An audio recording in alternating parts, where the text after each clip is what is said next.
In this video, I'll show you how to convert USDT to TRON on Binance. If you find this video helpful, consider subscribing and liking the video. First thing you need to do is open up and log into your Binance account. If you don't already have a Binance account, I'll leave you a link down below in the description that will get you $100 in free trading rebates. After you've logged into your account, I'm going to show you two different ways you can do this. The first way is by going down here to the bottom of the screen and tapping on the trade icon. From here, you're going to select convert out of the options up top, and it'll bring you to this page. The second way you can do this is by going back to the home page and going to the top left-hand corner and tapping on the Binance icon. From here, we're going to select more services. We're going to scroll down until we see the trade section, and we're going to tap on convert.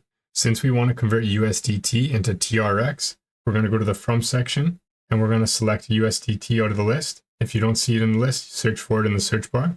Tap on USDT, and under the to section, we're going to tap on this arrow next to BMT. And we're going to select TRON out of this list.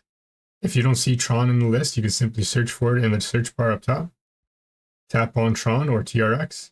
Enter the amount of USDT you want to swap into TRX. Tap preview. Confirm the transaction within the time it allows. And that's how to convert USDT into TRON on Binance. If you found this video helpful, give the video a like and subscribe to the channel.